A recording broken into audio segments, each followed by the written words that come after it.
The numbers are disputed, the narratives are manipulated, and the truth is buried beneath propaganda from every side. Tonight, we go beyond the slogans, beyond the outrage, beyond the headlines. This is a conversation about power, about land, about borders, about the future of Western civilization in the 21st century. This is the Land, Spice, and Power podcast. Welcome to Land, Spices, and Power. This is a new channel, or should I say a specialized segment to No Land, No Freedom. It certainly has everything to do with land and the power politics of land. So, but it is a much more intimate it's a much more intimate portion of the No Land, No Freedom channel, because I'm inviting you into my kitchen, Ishana's kitchen. And the question I have for everybody is, how are you preparing for famine? I'm going to be taking you into my kitchen and sharing the ways in which I am preparing for famine. So when I say famine, I'm not meaning the kind of biblical definition of famine where you're just living in a desert. Famine is where there will be a scarcity of food and there will be an astronomical price increase in food. Diesel has just gone up now by 6 rand and somewhat, and there's been an increase in petrol. Petrol is 3 rand somewhat. Anyway, can you imagine what the price of food is going to be like? Most of the food is carried by diesel, so it is a higher price of both the fuel increases. And given the news that emanates now, it does not look like there's going to be any resolution of the war. So this is not the only fuel hike. We may see further fuel hikes. We are going to see rations. We are going to see maybe a limit placed on many other items, and we're going to see even closures. Small businesses are going to be the first to be hit, because it's as simple as this. If your running costs become more than the amount of money that you make in your business, you will shut down. Running costs now, given the fuel increases and the knock-on prices of other items, including the cost of parts for machines and globes and all kinds of other things that one needs to run a business, will be first hit.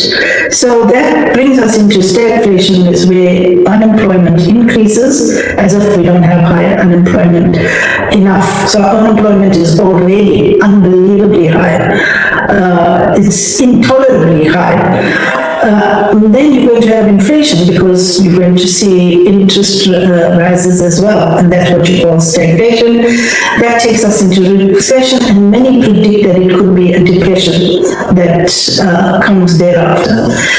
All created by Israel and United States. In the episodes of No Land, No Freedom, episode 1 and episode 5, episode 4, I've already went and we have looked and discussed the absolute intolerance and the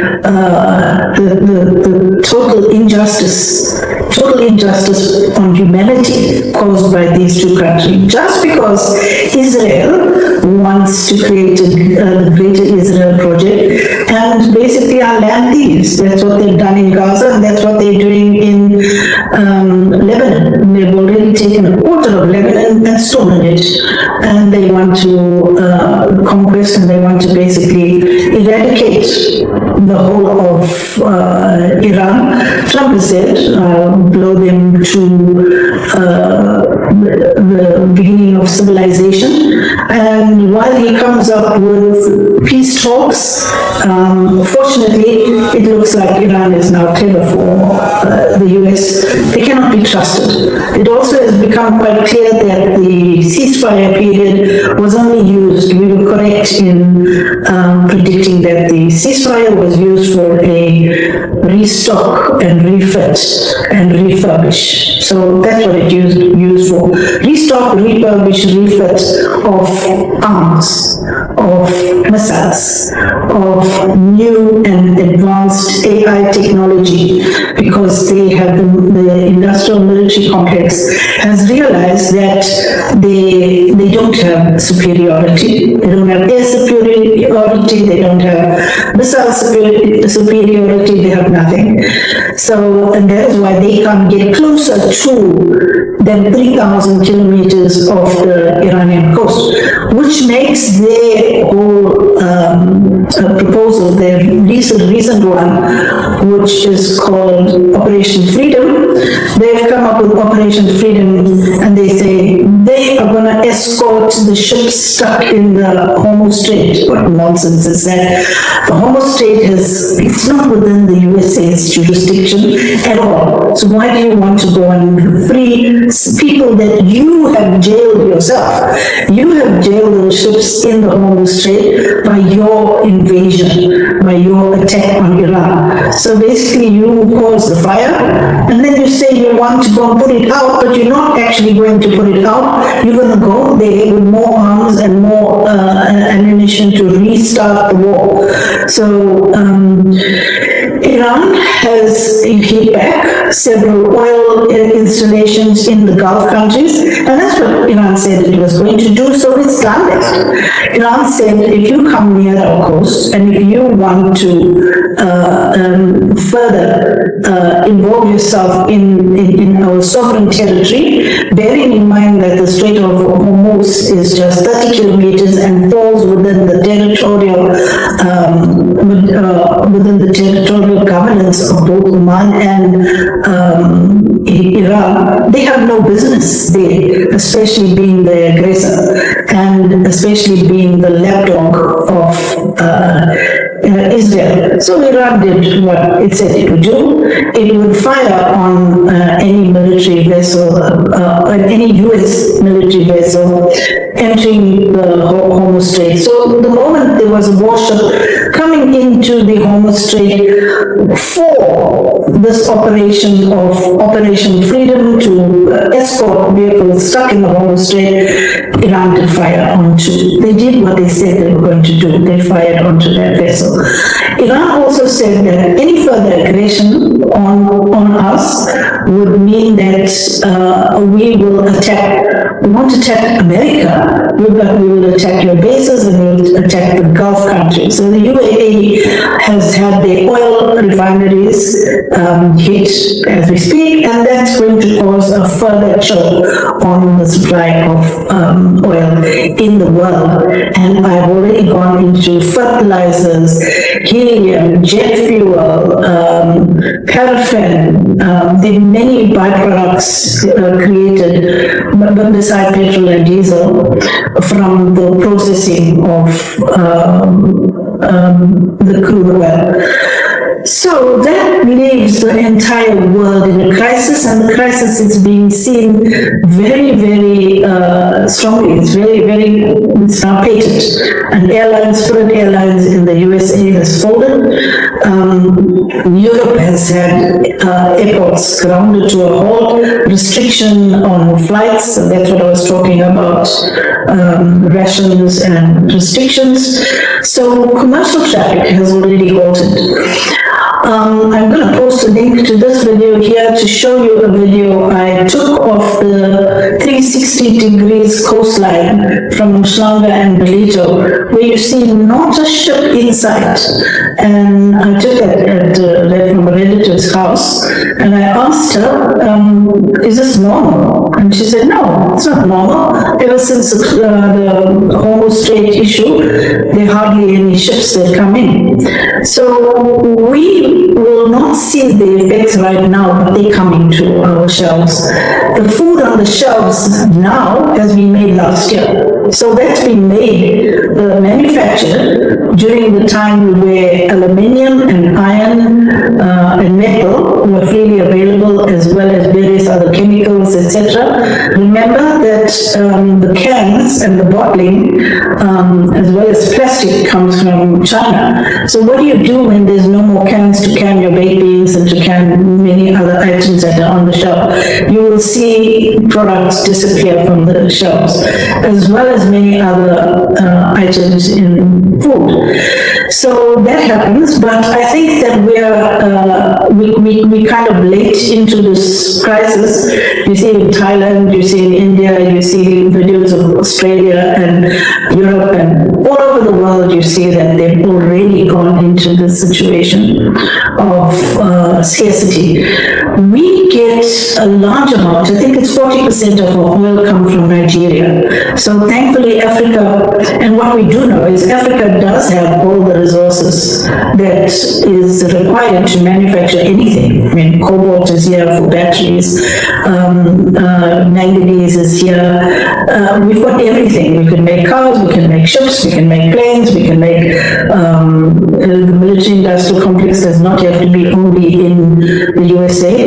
That is a sector in America which is booming. I mean, they're just manufacturing 24/7 now, but they need the raw material, and raw materials come from Africa, mainly from Africa. Now, in your kitchen, how does this affect you? You may have been cooking 3 meals a day, and that may have already come down to 2 meals a day. Well, if it is 2 meals a day, it probably is going to get to 1 meal a day, and you'd have to work out ways in which you could, have other lighter meals prepared, when your children or family members get hungry, or otherwise people just remain hungry because it's going to become totally unaffordable.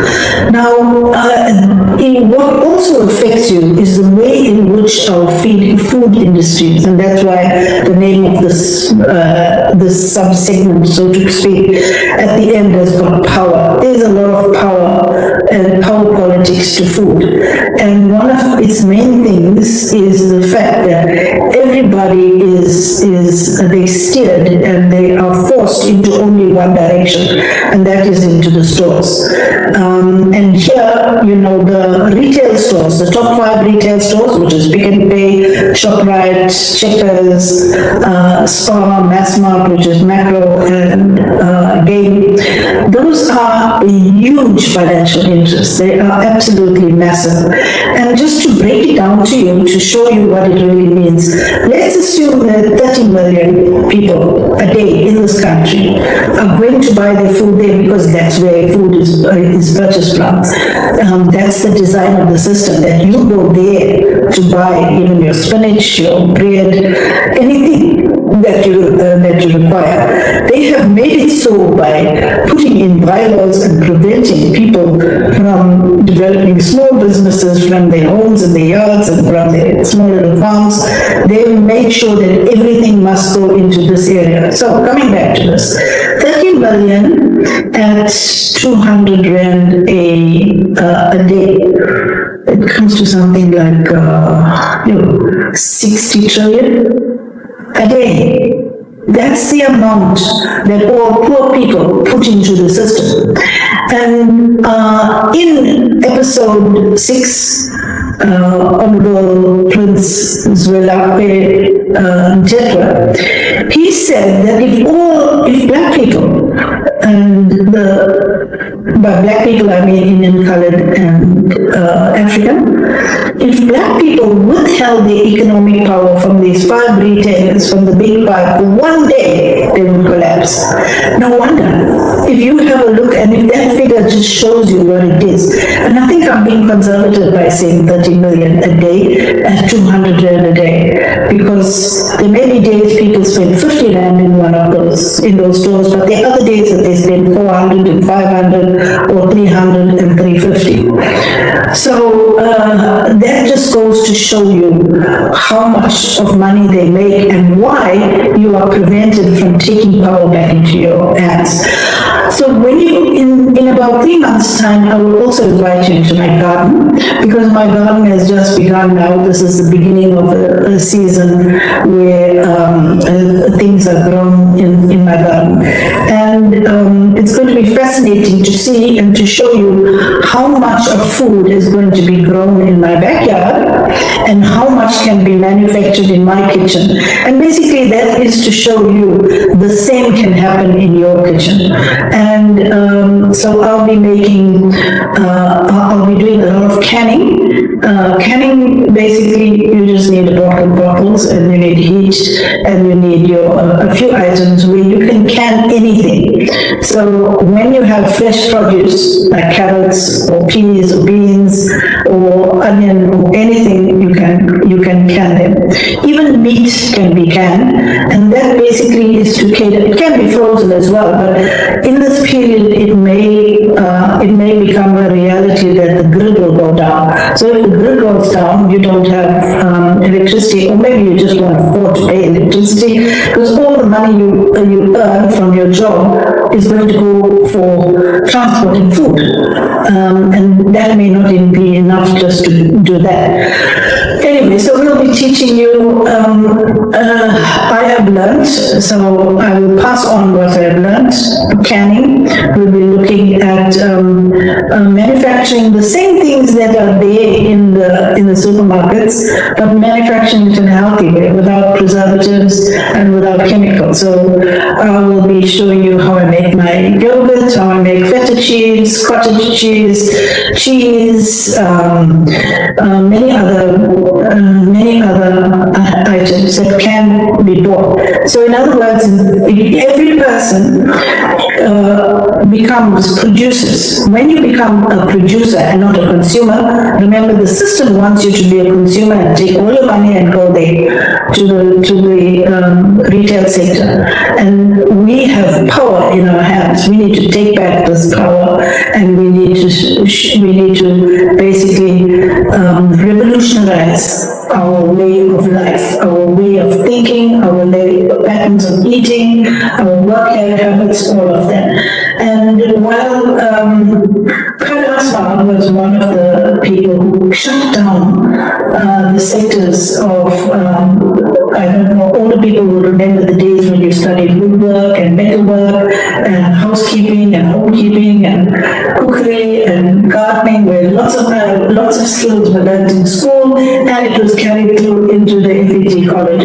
Now, this came to an end when various industries were moved over and were directed into the direction of China. Our wood, our timber from Clan Syndicate, which is nearby here, near to Pietermaritzburg in the Mshwati area, goes to China, becomes coffins, and comes back into this country as a coffin. So our people don't even make coffins because that has been the design. And that design has to change. Okay, so what this scarcity and this crisis of sea traffic brings to us is an opportunity to take back our industrialization. We're on the eve of elections, and we all know what MK stands for, and let me say once again, MK is the only party that offers a blueprint and offers a future which will bring economic justice to all people in South Africa. And one of the things that we need to do is in every ward, in every BD, we need to raise the subject of industrialization. And people ought to know what the natural resources in their areas, what it's like. And so if you're in Mshwati and you know there's so much of timber there, we need to be able to say that in our program, when we take over municipalities, land and space will be made available to put up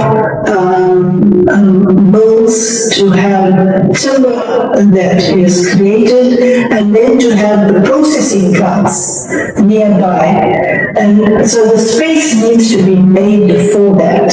And as MK, we have to look at small businesses, not look at large. We're not doing this thing of the multinational companies. We're not creating jobs. That's the ANC style. They always say, we're going to build, we've got this investment, we're investing so much in the Richards Bay industrial zone, and it's going to create jobs. We do not need to do that, where people will work for a multinational. So they bring in, this PPP of this, where they bring in foreign money to have all these investments so that people can have jobs. And so we want to go back, we want to go to an area and look at, so how do you mold, how do you process, and where people involved at all stages in the production of a coffin, for example. And when I say we're not interested in jobs, because this is so much more than a job, it would be an industrialization where our people are involved from concept to the planning, to the costing, to the actual making, to the sales and supply of coffins. And so if you lived in that area, you grew up in that area, you worked in the forests, when you die, you will be buried in a coffin right there from your area, not from a coffin made in China or made somewhere else. So this is just one example. Many other areas offer the natural resources offer something which can be drawn up in a plan. So when we are going campaigning, and when when a potential councillor is explaining to the community what he or she will do, then these are the things they need to think about and create. So looking at coastal areas, you look at fish, we look at fishing, and you say that this is an industry which when I am looking after the municipality and I'm looking after you, I'm going to look at ways in which fishing boats can be utilized to bring in fish into that municipality. How are we going to can it? How are we going to preserve it? What are we going to do so that it provides, so that there's an industry created around it? If you look at our cans, there's a lot of the fish is canned elsewhere, overseas. So you've got Canadian, you've got European canned fish, and you've got some from Sudan, which is in the Western Cape, and there's nothing over here. You can also look at fish farming, and there's so many things that, like I said, we need a revolutionary approach to foods, to food production, to your kitchen, to your garden, to everything. And so this is where elections and taking over municipalities provide a bridge between this and nationalization. Because in 2029 we will nationalize, and there will be a benefication to every person in this country. It's not going to go into Oppenheimer's pockets, it's going to go to the people in this country, where we could see old people earning pensions of up to 20,000 rand a month, because no more will our wealth be, and I mean, look how ridiculous it is to take some 5,000 years for a diamond to form, and who's getting the profit from that Oppenheimer? So, I mean, that kind of injustice needs to be cured.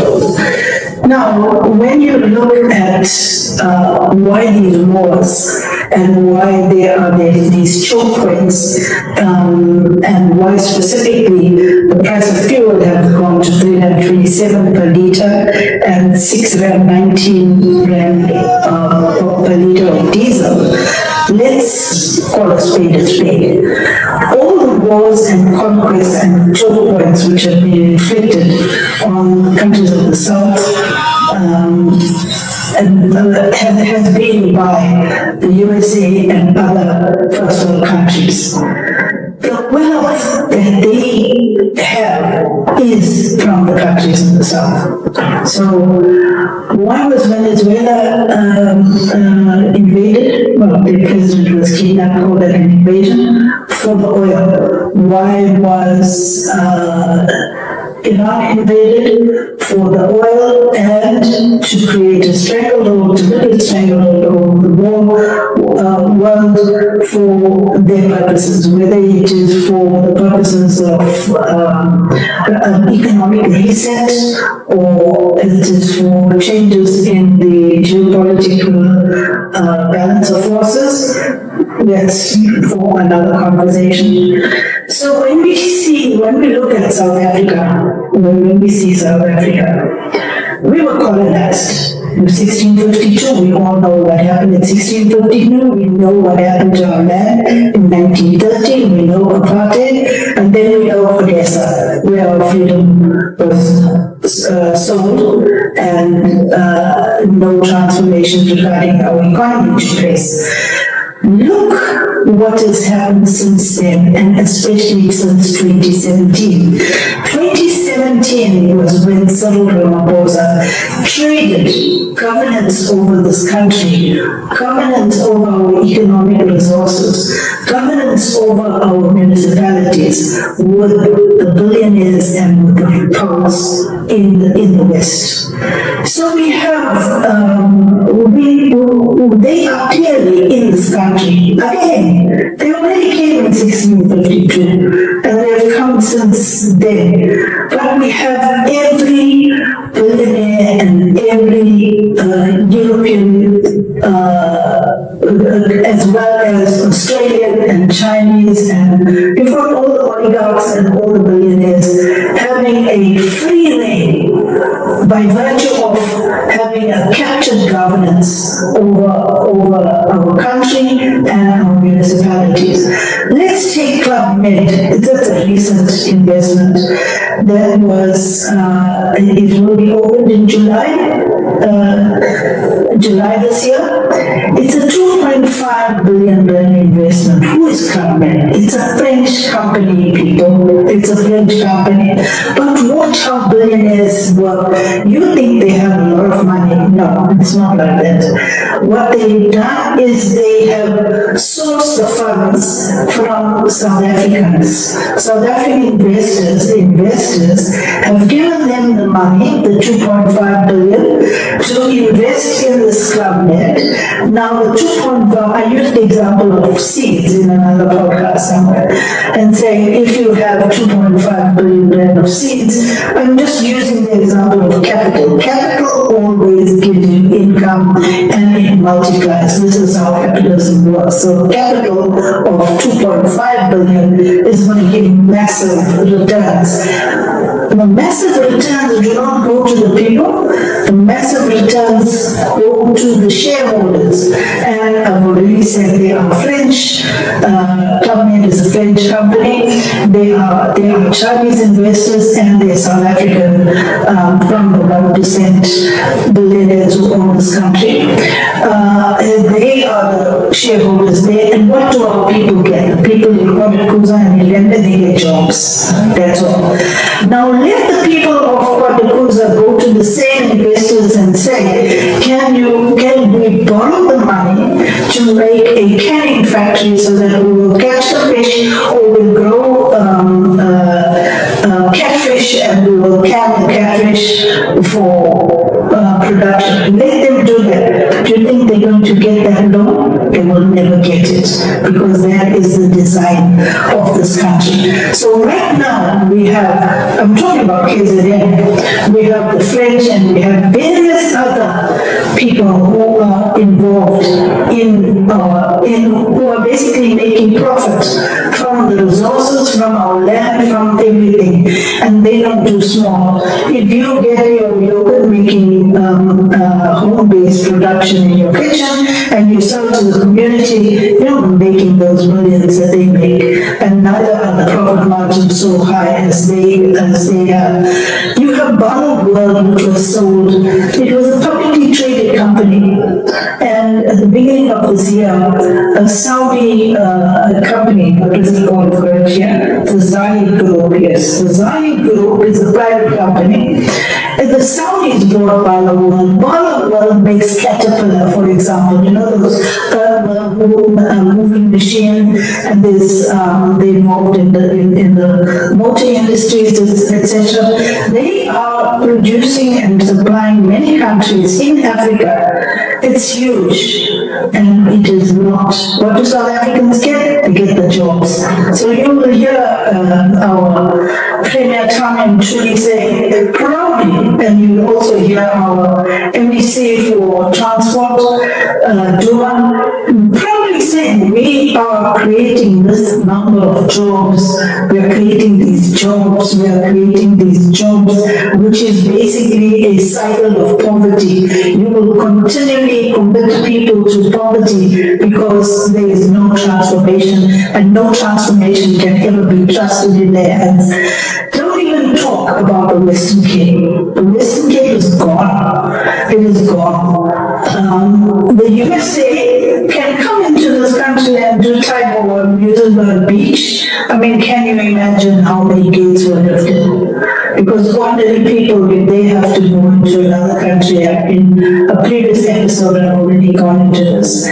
So again, what they are doing, they are dispossessing the people of South Africa. And I'm talking about DA supporters here. I'm not just talking about ordinary people. The land of the oil and the sand have been taken. It's been taken many times over, and currently it's just been seized by the Americans, by the Australians, by the French, by billionaires, whatever. The Saudis now, given the Saudis and the Emiratis, the Kuwaiti, they all have got crisis there, but they have got plenty of cash, and it will be making its way here. Now, why all the time do we have all this development for these white foreigners, for these companies? Why? The snake of the mayor of Cape Town, he has been the person, and the DA, which has been by design increasing tariffs, increasing rates, increasing all kinds of things which have been slowly removing and forcing people to sell their homes. So when they sell their home, and you see it, you can drive in Kenilworth, any of the residents, you'll see not too much big of a piece of land, 1,000 square meter piece of land. You'll see that where the main house has been taken down, and it's been now transformed into 10 or 12 units, each unit sold at an astronomically high price. So that's why that you have South Africans being driven from the land, so that those people come in and they do that. Wood has taken a case to the High Court about the tariffs, the party court, and they actually won. The full bench of the High Court in Cape Town has said that those tariffs, etc., have been illegal, too high, etc., and so people are now demanding a refund. But that's not the issue. That may be Wood's case, but our case in Port Elizabeth is that is the land of the oil and the sand that has been how many times has it been stolen? It's land thieves, in the mine, land thieves in Cape Town, all the time stealing our hands, stealing our labor, because we are prevented from home businesses. You can't make your samosas and take it to Pick and Pay and say, will you sell this? Can I supply you with samosas? No, that is meant for INJ. Only INJ can package their samosas and put it in a package, or some of the other recognized companies. They have stolen everything from us. They have stolen our creative talent. They have stolen our ability to do things, to manufacture things. They have stolen everything. this country is gone, and only controversy offers any hope of it being brought back. And I just saw on social media and the news, a news item yesterday, when America went to Zambia and said, we want your cobalt and your copper. And if you don't give it to us, we're just taking it. That is the kind of powers that are right here in this country. And if we don't unite under the banner of UK, and if we don't unite in our kitchens, and if we don't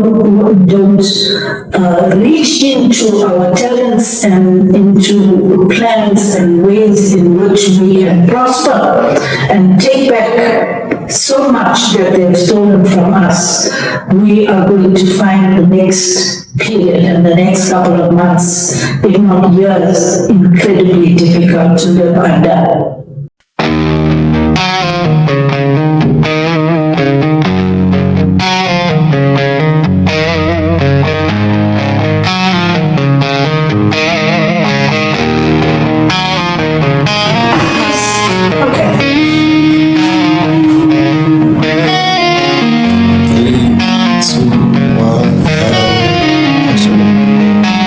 Welcome to my kitchen. This is it. This is the Shara's kitchen. And this is a very important segment to the land of freedom, which is land, spices, and power. City fading in the rear view. And it's not going to burn because this is now just the curds, and you don't want the curds on the dashboard. So when this is melted, then we're going to in the mirror, here we're burning the best acid by our mix. Packed up the van, just the band.